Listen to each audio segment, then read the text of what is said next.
There are crimes that announce themselves. Screams in the night, shattered glass, a trail of chaos that tells the world something terrible has happened. And then there are crimes like this one. Crimes that begin with silence. No alarms, no struggle, no witnesses running into the street. Just an empty space where a child should have been. On the night of May 3rd, 2007, a 3-year-old girl went to bed in a holiday apartment in Praia da Luz, Portugal. She was tucked under a blanket, her favorite toy nearby. The door left unlocked. Her parents were only a short walk away. By the time they returned, she was gone. Madeleine McCann had blonde hair and wide eyes that made her look older than she was. She laughed easily. She trusted adults. She loved routine. That night, routine felt safe. Her family was on vacation. The resort was quiet. Other families were nearby. Children played together during the day. Parents shared dinners at night. Nothing about the setting suggested danger. And that's what makes this story unbearable.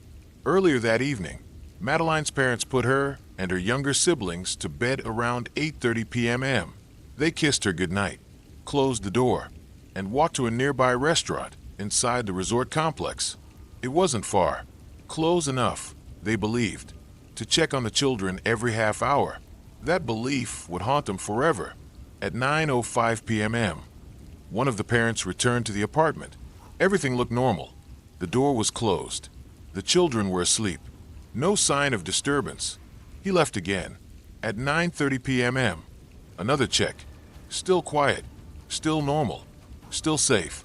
Then, just after 10 p.m., Madeleine's mother returned to the apartment. She opened the door, and something felt wrong immediately. The room was too quiet. Madeleine's bed was empty. At first, her mother thought she had wandered into another room. Children move. Children explore. Children wake up disoriented. Then she noticed the window. Open. The shutter raised. Her stomach dropped. Panic followed instantly. Not confusion. Not denial. Panic. Her mother ran outside screaming Madeleine's name. Other diners stood up. Chairs scraped against stone floors. Someone called the police. Within minutes, the holiday resort transformed into a crime scene. But there was a problem. There was no crime scene. No fingerprints on the window. No footprints outside. No broken glass. Nothing that clearly explained how a child could vanish from a locked apartment without waking anyone else. Investigators were left with the most terrifying possibility of all. Someone had walked in, picked up a sleeping child, and walked out unnoticed. The Portuguese police arrived quickly. So did resort staff. So did guests. People searched bushes, nearby streets, construction sites. Parents held flashlights with shaking hands. Volunteers called her name into the dark. But the night swallowed everything. By morning, the story had reached the world. A British child missing abroad. A holiday turned nightmare. A mystery with no answers. Her face appeared on television screens across Europe within hours. And the questions began immediately. Who would take a child from a crowded resort? Why that apartment? Why that night? And how could someone do it without being seen? The investigation moved fast, and then painfully slow. Witnesses came forward with conflicting accounts. One man claimed to have seen someone carrying a child near the apartment that night. Another witness reported seeing a different figure hours earlier. Descriptions didn't match. Timelines overlapped and contradicted each other.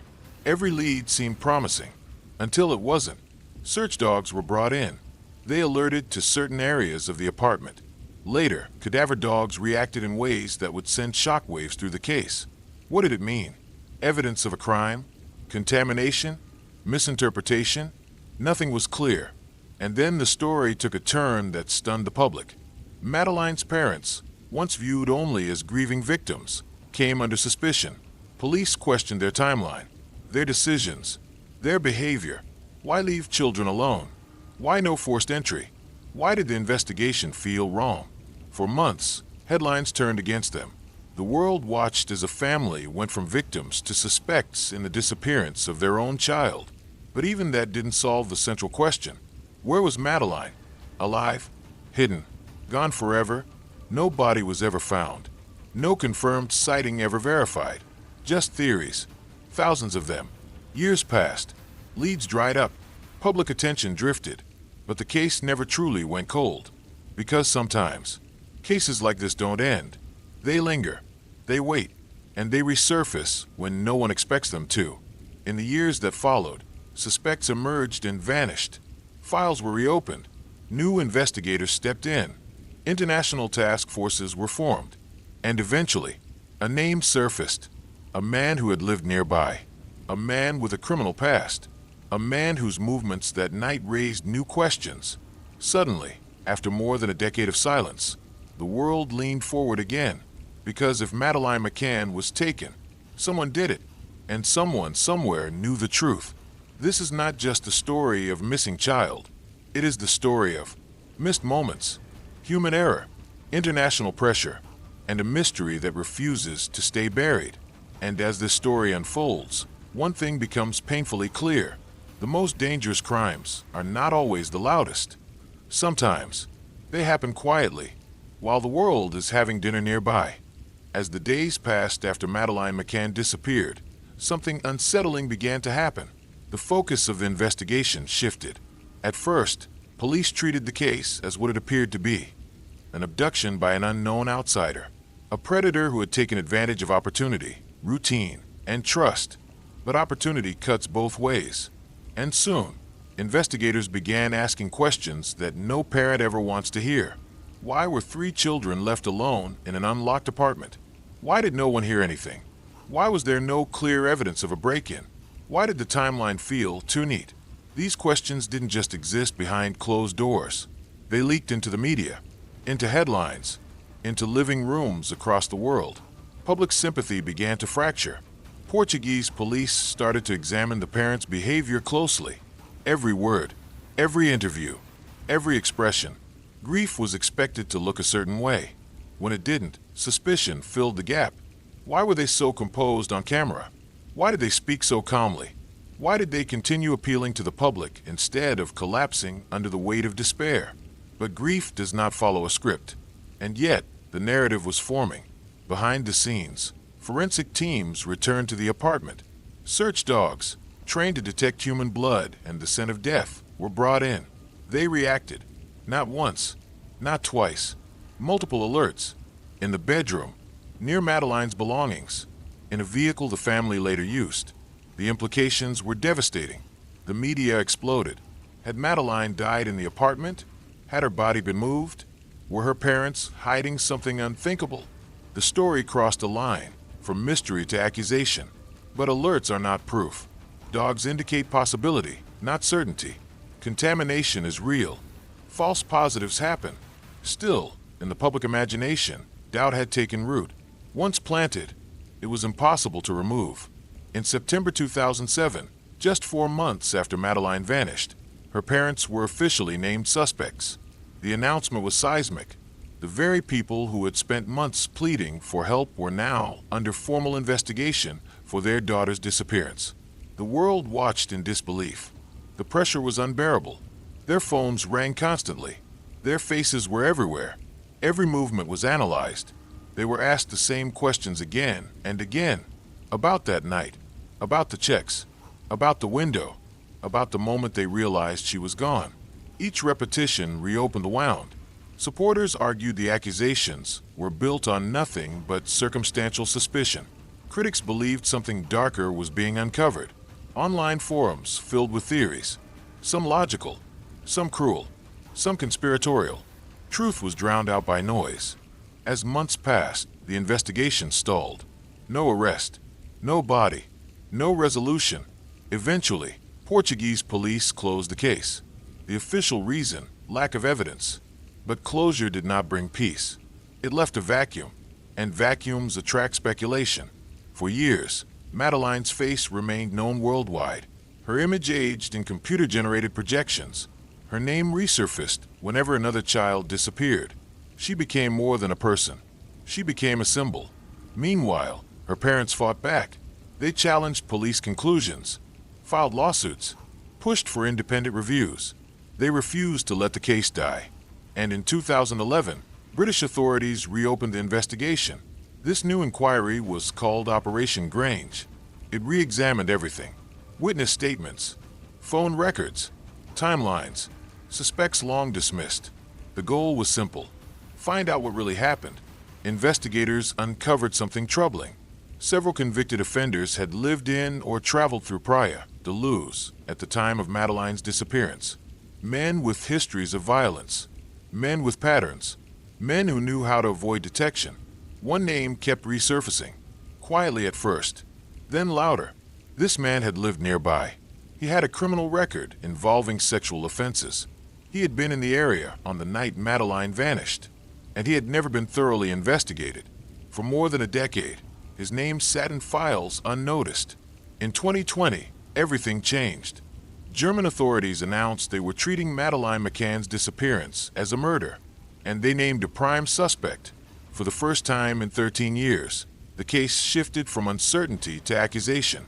The man denied involvement. Evidence was described as strong but circumstantial. No charges were filed immediately, but the world felt something it hadn't felt in years. Hope, because if investigators were right, then Madeleine's story might finally have an ending, and the silence that began on a quiet night in Portugal might finally be broken. But as with everything in this case, certainty remained just out of reach. The questions were still there, waiting. For more than a decade, the disappearance of Madeleine McCann existed in a strange state, not solved, not forgotten, not truly understood. The case lived in files, in documentaries, in late-night conversations, where people spoke in theories instead of facts, until a name finally emerged from the shadows. In June of 2020, German prosecutors made an announcement that rippled across the world. They revealed that they had identified a man they believed was responsible for Madeleine McCann's disappearance. Not a suspect, a prime suspect. And for the first time, authorities stated publicly that they believed Madeleine was dead. The man was already in prison, not for this crime, but for others, crimes that painted a disturbing picture. He was a drifter, a man who lived on the edges of society, a man who moved frequently, a man with a history of sexual offenses and violence. At the time Madeleine vanished, he had been living in Portugal, specifically near Praia de Luz, close enough to know the area, close enough to blend in, close enough to watch. Investigators revealed that this man had been in the vicinity of the McCann family's apartment on the night of May 3rd, 2007. Phone records placed him nearby. Witnesses recalled seeing him in the area around the time Madeleine disappeared, and his criminal history suggested a pattern that investigators could no longer ignore. What troubled authorities most was not just where he was, but who he was. This was not a man unfamiliar with predatory behavior. This was a man who had committed crimes against children before, and he had done so without remorse. For years, his name had surfaced occasionally in the investigation, but he had never been the focus. Not seriously. Now, everything pointed back to him. German prosecutors were careful with their words. They did not release all the evidence. They did not explain every detail. But they made one thing clear. This was not speculation. This was not guesswork. They believed they were close. The announcement reopened old wounds. Madeleine's parents released statements asking for patience, asking for hope, asking for truth. The public reacted cautiously. They had been here before. New suspects had come and gone. Promises had been made and broken, but this time felt different because the suspect had no connection to the family, no personal relationship, no reason to be involved except opportunity and intent. Investigators began retracing his movements. They examined vehicles he owned, properties he had stayed in, places he had visited. They searched abandoned buildings, remote land, wells, anything that might hide the truth. The man denied involvement. He remained silent when questioned. He mocked the attention. At times, he seemed to enjoy it. That alone unsettled investigators. Despite public announcements, prosecutors admitted something critical. They did not yet have enough evidence to charge him. The case remained circumstantial, strong, but incomplete. This raised an uncomfortable reality. Even after 13 years, even with a prime suspect, even with renewed global attention, justice was still uncertain. As the investigation continued, details emerged that chilled those following the case. The suspect had spoken about crimes casually in the past. He had described scenarios that mirrored aspects of Madeleine's disappearance. He had been known to break into holiday apartments, not violently, quietly, the same way Madeleine was taken. Once again, the case circled back to silence. The silence of the apartment, the silence of the night, the silence that followed. Years earlier, people had asked how a child could vanish without a sound. Now, investigators believed they finally understood. This was not chaos. It was precision. The theory suggested that Madeleine woke up, that she cried, that someone nearby heard her, and instead of alerting her parents, he seized the moment. No evidence could confirm this definitively, but it fit too well. As searches continued, hope and dread existed side by side.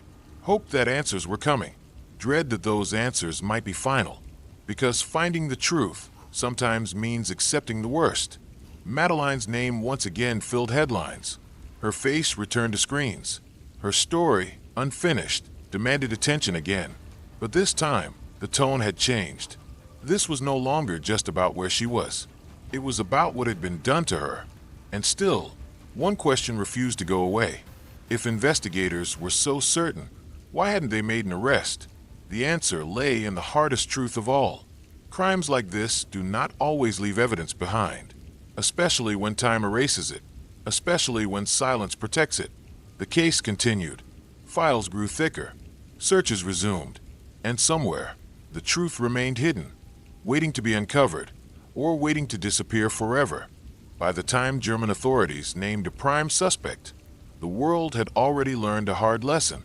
This case does not move in straight lines. Every apparent breakthrough opens a new set of questions. Every answer seems to arrive incomplete, carrying just enough truth to deepen the mystery instead of resolving it. And so, even as investigators expressed confidence they had identified the man responsible, the most painful uncertainty remained. What exactly happened to Madeleine McCann? The theory put forward by prosecutors was careful, measured, and unsettling. They believed Madeleine was taken from the apartment shortly after she woke up, that she may have been crying, that her cries were heard by someone nearby who understood immediately that no adult was present. This wasn't a crime of chaos. It was a crime of opportunity. Someone who knew the resort, someone who knew families left doors unlocked, someone who knew how to move quietly. But belief is not proof, and proof is what the law demands. That gap between conviction and evidence became the defining tension of the case. Investigators revisited timelines. They reconstructed the night again and again. They compared witness statements down to the minute, hoping a contradiction would reveal itself, hoping memory would crack under pressure and release something it had been holding back for years. But memory fades, details blur, and time protects secrets better than people realize. One witness remembered seeing a man carrying a child near the apartment. Another remembered seeing a man, but earlier. Another remembered a child, but not clearly. Each account felt close. None of them aligned perfectly. In a case this old, almost was not enough. The suspect's movements that night were suspicious, but not conclusive. His phone had connected to a cell tower in the area, but cell towers cover wide zones. Witnesses placed him nearby, but proximity is not guilt. Investigators believed he had access to vehicles, properties, and secluded locations.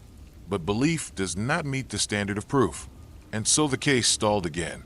Not officially, not publicly, but practically. Behind closed doors, detectives faced the question no one wanted to ask out loud. What if the evidence no longer exists? What if the truth disappeared with the night itself? The world often imagines crimes as events that leave marks, fingerprints, DNA, trails that investigators can follow years later. But some crimes are careful. Some crimes are clean. Some crimes are designed to leave nothing behind, especially when the victim is small, especially when the perpetrator knows what they're doing. This realization cast the entire case in a new light. The problem was not a lack of effort. It was the nature of the crime. As years passed, public interest rose and fell in waves. Each documentary reignited debate. Each article revived old arguments. Some believed the parents were unfairly targeted. Others believed the truth was still being hidden. The case became a mirror, reflecting whatever fears, suspicions, or beliefs the viewer brought with him. Meanwhile, Madeleine remained frozen in time, forever 3 years old, forever smiling in photographs, forever waiting to be found. Her parents continued to speak out. They marked anniversaries. They released statements. They refused to let her name fade. To them, uncertainty was worse than grief, because grief has an ending. Uncertainty does not. The suspect remained in prison. He continued to deny involvement. Prosecutors insisted they were not finished. Searches resumed periodically, often quietly, away from cameras and headlines. Each time land was disturbed, hope flickered. Each time nothing was found, that hope dimmed. And yet, the case refused to disappear, because it wasn't just about one child. It was about vulnerability, about trust, about how easily routine can be mistaken for safety. Families around the world changed how they traveled. Resorts changed policies. Parents questioned decisions they had once considered normal. The ripple effects spread far beyond Portugal. Still, one question hovered over everything. If this suspect is responsible, why has no one been charged? The answer lies in the cold reality of justice. Courts do not convict based on likelihood. They convict based on certainty. And certainty is rare in cases built on silence. This is where the case stands today.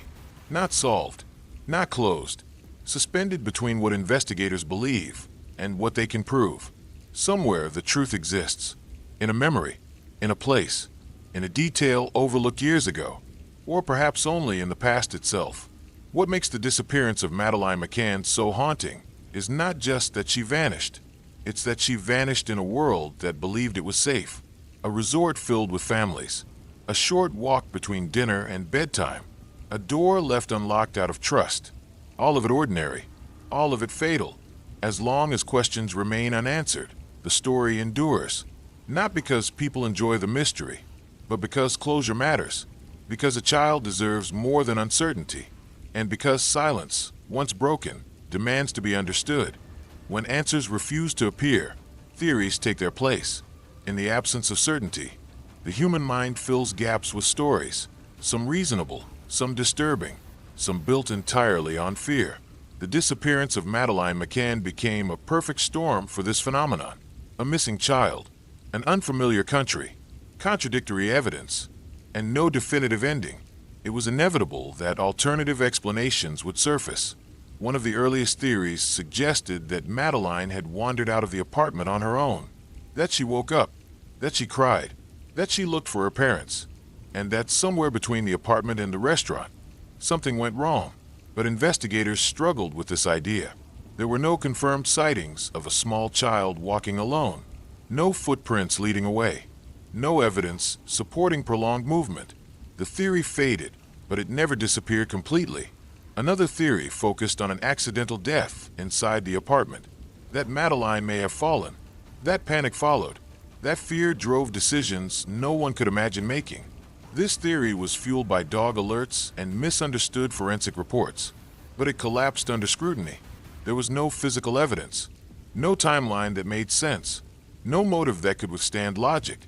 And yet, once a theory enters the public imagination, it rarely leaves. The most enduring theory, one investigators increasingly believed, was stranger abduction, a crime of opportunity. Someone watching routines, someone noticing unlocked doors, someone waiting for a moment when adults were absent. This theory explained the silence. It explained the lack of struggle, and it explained why no one noticed anything unusual, because nothing looked unusual at all. Still, even this theory fractured into variations. Was it planned? Was it impulsive? Was Madeleine the target, or simply the opportunity? Each possibility painted a different kind of offender, and each possibility required different evidence. As years passed, the media became both ally and obstacle. Coverage kept the case alive, but it also distorted it. Headlines favored drama over nuance. Speculation was rewarded with attention. Certainty was assumed where none existed. The case became entertainment to some, a puzzle to be solved, a story to debate. This shift changed public perception. People stopped asking what happened. They started asking who to blame. Parents, police, foreign systems, strangers. Blame became easier than uncertainty. Documentaries added fuel. Each one promised new insights. Each one framed evidence differently. Each one left viewers with more questions than answers. The truth became fragmented. Different audiences believed different versions of the same night. Meanwhile, investigators worked quietly. They sifted through thousands of tips. Many were well-meaning. Some were malicious. Most led nowhere. Every new lead carried the same burden. Could this be the one? The passage of time became both enemy and shield. Memories faded. Physical evidence degraded. Witnesses aged or died. But time also allowed distance. Distance allowed perspective. And perspective revealed patterns that chaos once hid. One such pattern was how many similar crimes had occurred in tourist areas across Europe. Children targeted where families felt safest. Apartments, resorts, places built on trust. Madeleine's case was not isolated. It was part of something larger. And yet, no other case captured the world like this one. Perhaps because of her age. Perhaps because of timing. Perhaps because the story never closed. The suspect, named by German authorities, became the focus of renewed debate. Supporters believed justice was finally approaching. Skeptics questioned why it had taken so long. Others feared the truth might never be proven, even if known. This fear was justified. History is full of cases where investigators knew the answer, but could not prove it, where justice existed only in belief, where families were left with questions instead of closure. For Madeleine's parents, hope became a choice. They chose to believe answers were still possible. They chose to keep searching, because letting go felt like another loss. As the years stretched on, the case reached a strange place. Not active, not cold, not finished. It existed in suspension, waiting. The world often asks why people remain obsessed with this story. The answer is uncomfortable. Because it could have happened to anyone. Because it happened somewhere ordinary. Because it exposed how fragile safety really is. Every family on vacation saw themselves in that apartment. Every parent imagined that night. And once imagined, it could not be unseen. The disappearance of Madeleine McCann is not just a mystery. It is a warning. That routine can become vulnerability. That silence can hide danger. That certainty is an illusion. And as long as the truth remains unspoken, the story will continue. By the time the disappearance of Madeleine McCann entered its second decade, it had already done something few cases ever do. It had changed how the world thinks about missing children. Not through resolution, not through justice, but through absence. Before this case, many people believed child abduction followed a familiar pattern. A dark alley, a sudden struggle, a stranger acting violently and visibly. Madeleine's disappearance shattered that belief. There was no struggle, no witnesses, no obvious danger, just a routine night that quietly collapsed into catastrophe.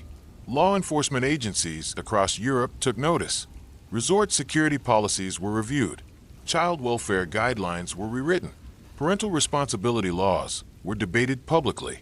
The question at the center of every discussion was the same. How do you protect against something that leaves no trace? Investigators studying the case began focusing more heavily on opportunity crimes. Crimes that rely on observation rather than force. Crimes that depend on routine. Crimes committed by people who blend in rather than stand out. This shift changed investigative training. It changed how police assess scenes with nothing wrong. It taught them that silence can be evidence too. The McCann case also transformed the relationship between law enforcement and the media. Never before had a missing child case received such intense global coverage for so long. Every update was scrutinized. Every misstep amplified. Every assumption turned into a headline. Police learned, often painfully, that public narrative can influence investigations as much as facts, sometimes more. Mistakes made early in the case became lessons taught later.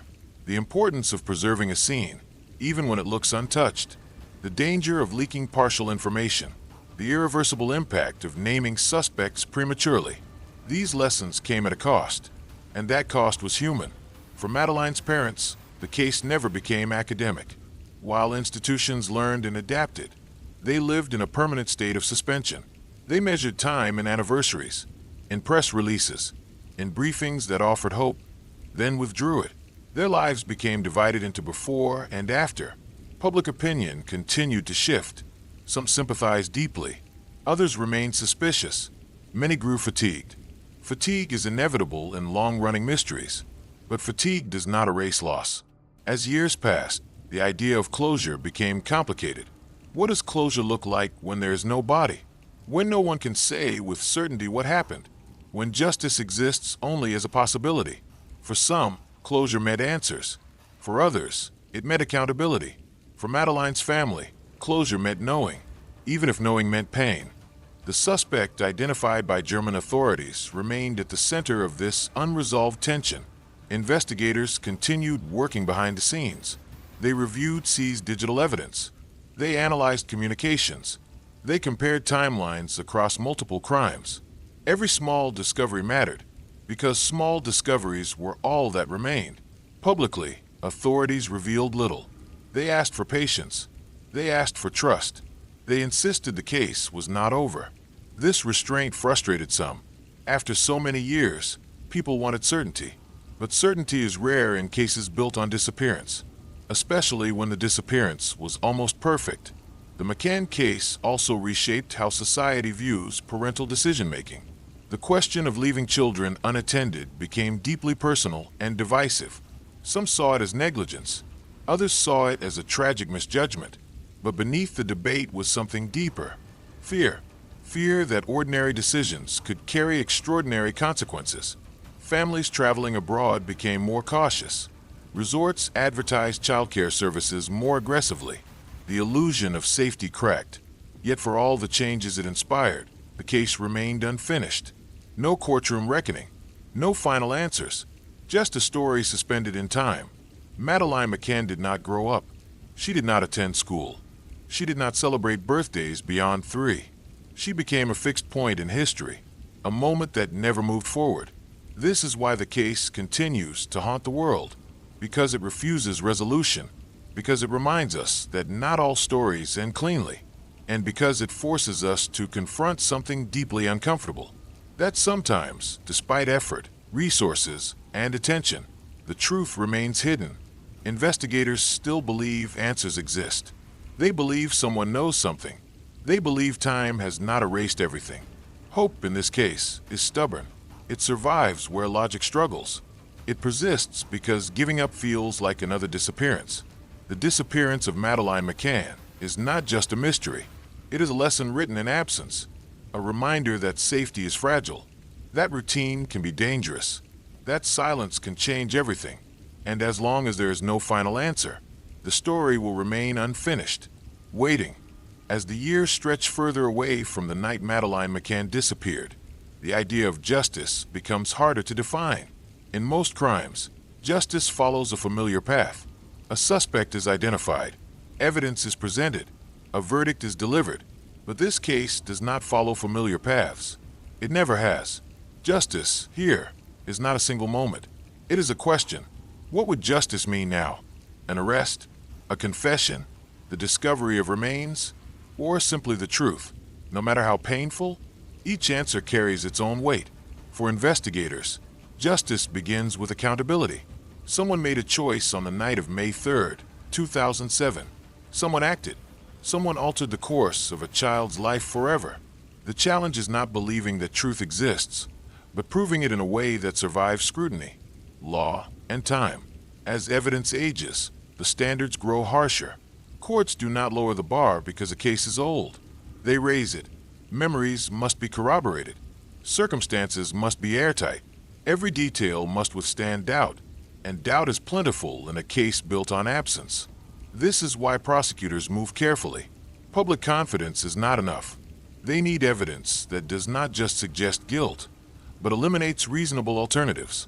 That threshold has not yet been reached. For Madeleine's parents, justice is simpler and more complicated. They want answers, not theories, not speculation, not endless debate. They want to know what happened to their daughter, even if that knowledge brings pain. Over the years, they have spoken about this openly. They have said that uncertainty is its own kind of suffering, a wound that never closes. Because without answers, hope and grief coexist in constant tension. This tension defines the case. Hope that Madeleine might still be alive once fueled the investigation. Now, hope takes a different form. Hope that the truth will emerge. Hope that responsibility will be acknowledged. Hope that the silence will finally end. As time passes, the public often asks another difficult question. Why does this case still matter? The answer is not just emotional. It is structural. The disappearance of Madeleine McCann exposed vulnerabilities that exist everywhere. Unlocked doors, assumed safety, routine behaviors. It showed how easily trust can be exploited and how quickly normality can collapse. Cases like this force societies to confront uncomfortable realities. That crime does not always look violent. That danger does not always announce itself. That prevention is not always obvious. They also force us to confront our own reactions. How quickly we judge, how easily we speculate, how readily we assign blame when answers feel slow. The McCann case became a reflection of that instinct, and not always a flattering one. In recent years, renewed searches have taken place quietly. Land has been examined, properties searched, new technology applied to old evidence. Each operation is conducted with caution, because each one carries the weight of expectation. So far, none have delivered final answers, but investigators insist that the work continues. They insist the case is not closed. And in this context, those words matter. Justice, in this case, may not arrive in a courtroom. It may arrive through disclosure, through confirmation, through the unearthing of something long hidden. Or justice may arrive imperfectly, as it often does, through understanding rather than punishment, through truth rather than closure. This possibility is difficult to accept, but it reflects a reality that true crime rarely confronts honestly. Not all stories end with resolution. Some end with knowledge that comes too late to change outcomes, but not too late to matter. The disappearance of Madeleine McCann sits in that space, between what is known and what is believed, between evidence and certainty, between hope and acceptance. The world continues to wait, because waiting is the only option left. In the absence of answers, the story becomes a warning. To parents, to travelers, to communities, a reminder that safety is not guaranteed by proximity or familiarity. That vigilance matters, even when danger seems unlikely. This is not a story about blame. It is a story about fragility. The fragility of routine, the fragility of trust, the fragility of certainty. As investigators press on, they do so knowing that time is not their ally. But time does not erase responsibility. It only complicates it. Somewhere the truth exists. It exists whether it is ever spoken or not. And that truth, whatever it may be, carries weight because it belongs to a child who never had the chance to grow up. The disappearance of Madeleine McCann remains unfinished, not because people stopped caring, but because the world is still waiting for the final piece. There are stories that end with answers, and then there are stories that end with echoes. The disappearance of Madeleine McCann belongs to the second kind. Years after that quiet night in Praia de Luz, the apartment no longer holds evidence. The resort no longer feels frozen in time. Tourists come and go, unaware of the history beneath their feet. Life moved on, but the silence remained. Madeleine McCann would be an adult now. She would have a voice, a life, memories of her own. Instead, she exists only in photographs and possibility. A child suspended forever at 3 years old. This is what disappearance does. It doesn't just take a person. It removes futures. It erases moments that never get the chance to exist. The world often asks how a case like this should be remembered. As a failure of law enforcement? As a cautionary tale? As an unsolved mystery? The truth is quieter than that. It should be remembered as a reminder. That safety is fragile. That routine can be misleading. That silence can hide everything. The night Madeleine vanished was not loud. It was ordinary. And that is what makes it terrifying. Because ordinary nights happen everywhere. Investigators may yet uncover something. A witness may speak. A detail may resurface. Evidence may finally connect. That possibility still exists. And as long as it does, the story is not completely finished. But even if answers never come, the truth still matters. Because Madeleine was real. She was not a symbol, not a headline, not a mystery. She was a child. True crime often asks us to analyze, to question, to speculate, to debate. But some stories ask something else. They ask us to remember. Remember the importance of attention. Remember how easily danger blends into normality. Remember that silence does not mean safety. The disappearance of Madeleine McCann is not just a question waiting to be solved. It is a lesson written in absence, one that lingers not because it is unsolved, but because it could happen again. And as long as the truth remains unspoken, the silence continues,